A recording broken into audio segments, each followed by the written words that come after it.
If you can stop Aqua Jet, you can stop Empoleon. Let's talk about it.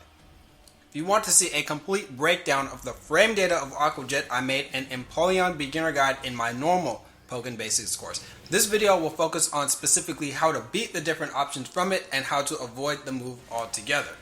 First off, the best way to contain Aqua Jet is to just not be in range of it. In dual phase, this is difficult and may require preemptive jumps, but in field phase, sidewalking at a distance can make it completely whiff and allow for clean whiff punishes.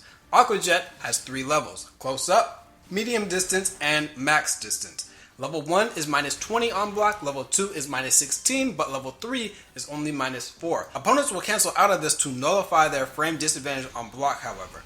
If you do block, there's essentially one mix-up. Will it cancel into Rock Smash or something else? Here's how it breaks down. Rock Smash is armored and is plus 4 on block, but it can be grabbed out of its startup and can be jumped. Surf is minus 8 and safe. It does a lot of chip damage, but it does not stop jumps unless they cancel into jumping Y, which is really high risk for a really low reward since that can just be whiff punished. But anyway, Surf beats grabs. So already jumping will beat both Rock Smash and Surf. At level 1 Aqua Jet, Cut actually does not beat jump, but at level 2 and 3 it does. Cut will also beat grab. Empoleon can also be grabbed out of level 1 Cut. Cut is minus 4 on block, so it is really just the safe version of Surf that does less chip. Waterfall is the option of extreme gamblers. It beats grabs and jumping, but it is minus 37 on block.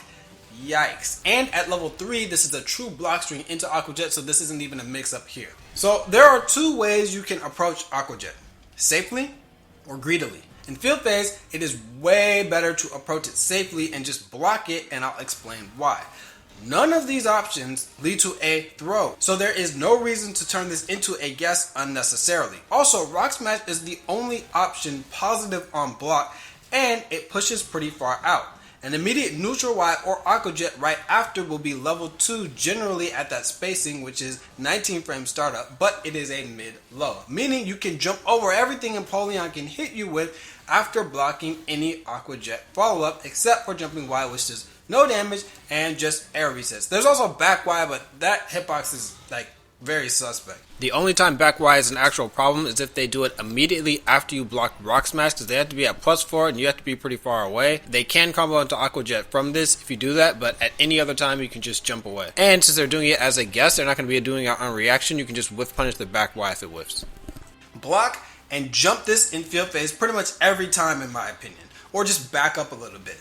Worst case scenario, you take some chip damage and end up minus 4 on block. Other times you'll get free frame advantage or even punished for just blocking. And again, if you're sidewalking, this move is going to whiff against you and you can whiff punish it as long as you're far away from it. I'll talk about the greed option more in dual phase, since being minus 4 on block in the corner in dual phase is tougher to deal with.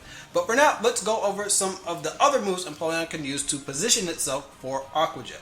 Jumping Y. This move seems harmless, and on its own it is, but the point of it is to get you to block long enough to have to block Aqua Jet. The trajectory is hard to predict, so run under it if you can, but if not, do not forget that Aqua Jet is not that scary in field phase once you understand the options.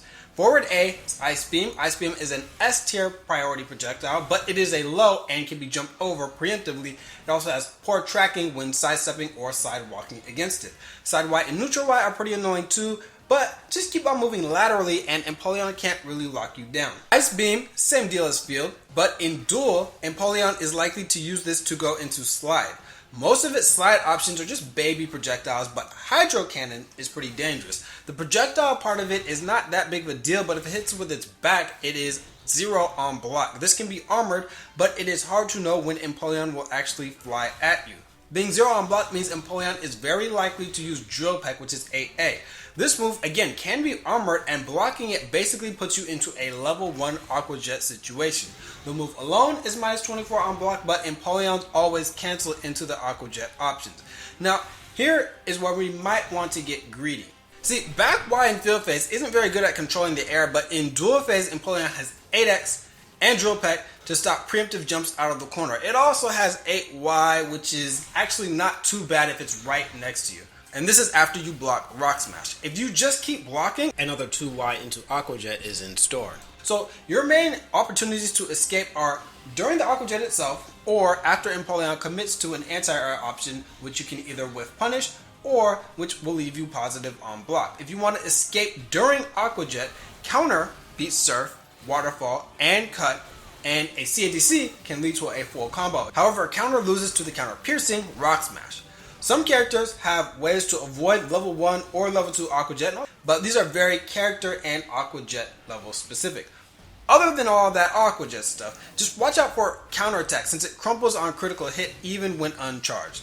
Lastly, Burst Empoleon always does level 3 Aqua Jet, and its super is a grab, so Aqua Jet becomes a legitimate dangerous mix-up when it is in burst. That's enough for Empoleon. Next caller.